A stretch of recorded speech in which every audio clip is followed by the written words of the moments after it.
Assalamualaikum warahmatullahi wabarakatuh. Bagaimana kabar anak-anak semuanya? Sehat kan? Alhamdulillahirabbil alamin.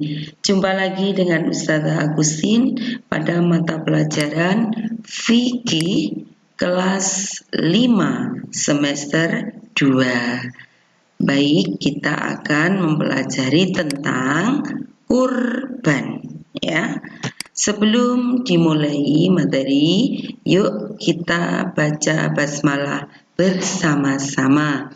Bismillahirrahmanirrahim. Materi tentang kurban. Apa itu kurban? Kurban istilah lainnya adalah udhiyah atau nahr, yakni nama hewan sembelian seperti unta, sapi, dan kambing.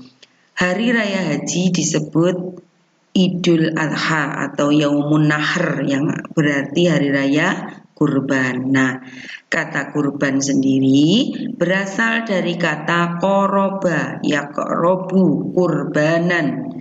Arti kurban secara bahasa mendekatkan. Nah, secara istilah menyembelih binatang kurban yang bertujuan untuk mendekatkan diri kepada Allah sebagai ungkapan rasa syukur atas segala nikmat yang telah diberikan Allah Subhanahu wa ta'ala. Berkurban dapat melapangkan rezeki manusia, anak-anak, ya.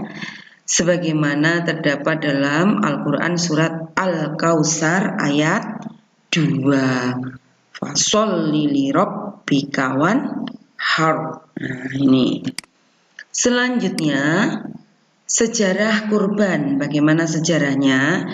Diawali dengan Nabi Ibrahim telah mengorbankan harta, jiwa, dan raganya demi meraih ridho Allah. Beliau mendapat perintah untuk menyembelih putra satu-satunya yang bernama Nabi Ismail alaihissalam. Nah, karena mengharap ridho Allah, maka perintah itu tetap dilaksanakan oleh Nabi Ibrahim. Dan Nabi Ismail anak yang soleh dan perintah itu diterima oleh beliaunya.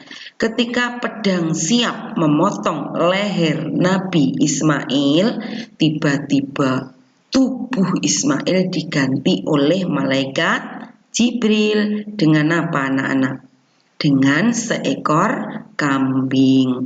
Nah, peristiwa itu menjadi dasar perintah berkurban setiap tanggal berapa? 10, 11, 12, dan 13 Dzulhijjah. Hari Raya Idul Adha itu kapan toh? Yaitu tanggal 10 Dzulhijjah, dan hari tasyrik jatuh pada tanggal 11, 12, 13 Dzulhijjah. Nih.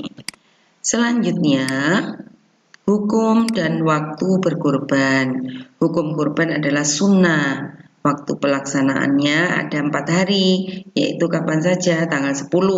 Jadi pada waktu Idul Adha itu loh, pas kita sholat Id, ya. Kemudian besoknya tanggal 11, 12, 13 Dzulhijjah. Syarat dan ketentuan hewan kurban apa saja? Hewan kurban telah mencapai umur, tidak sakit-sakitan dan kurus, tidak tenggelam biji matanya, dan tidak cacat.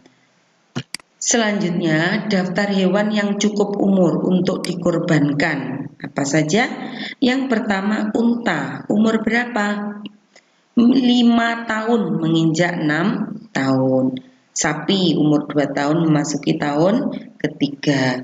Kambing 2 tahun memasuki tahun ketiga. Dan domba atau kambing gembel umur 1 tahun sampai dengan 2 tahun. Ini ya, ini dihafalkan anak-anak.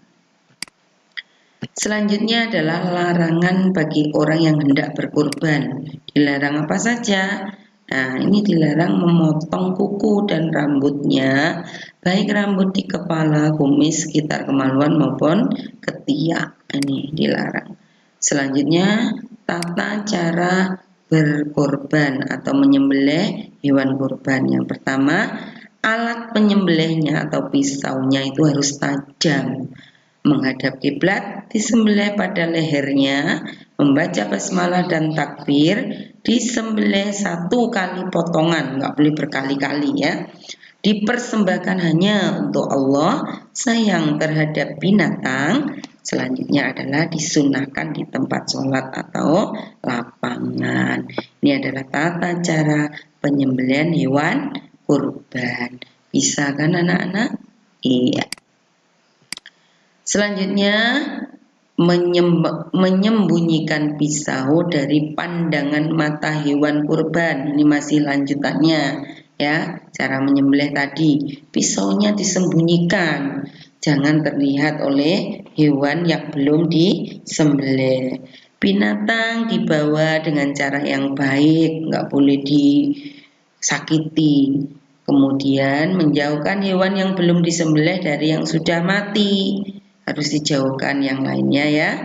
Disunahkan agar disembelih sendiri kurbannya, membaringkan binatangnya dan meletakkan kaki penyembelih pada bagian dekat leher.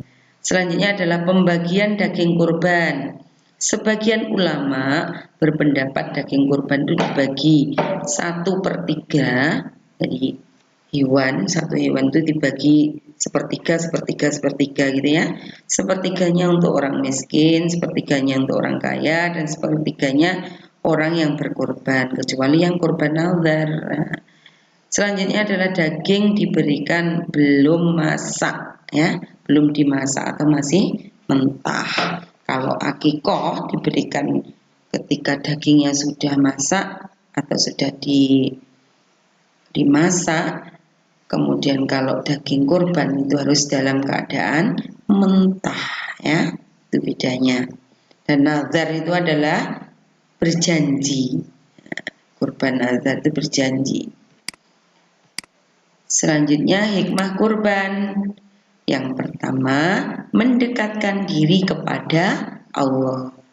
Yang kedua, menghidupkan sunnah Nabi Ibrahim. Yang ketiga, memberi kelapangan kepada keluarga dan memberi kasih sayang. Ini yang keempat, bentuk syukur pada Allah. Yang kelima, meneladani ketaatan Nabi Ibrahim. Ini masih lanjutannya yang ketiga, 4 dan 5. Itu tadi anak-anak tentang hikmah kurban. Semoga bermanfaat bagi kita semuanya materi kita hari ini. Dan apabila punya kelebihan rizki, kita bisa melaksanakan penyembelihan hewan kurban. Demikian anak-anak materi kita pada hari ini, semoga bermanfaat. Mari kita tutup dengan bacaan hamdalah bersama-sama. Alhamdulillahirabbil alamin. Jangan lupa tetap jaga kesehatan. Akhirul kalam. Wassalamualaikum warahmatullahi wabarakatuh.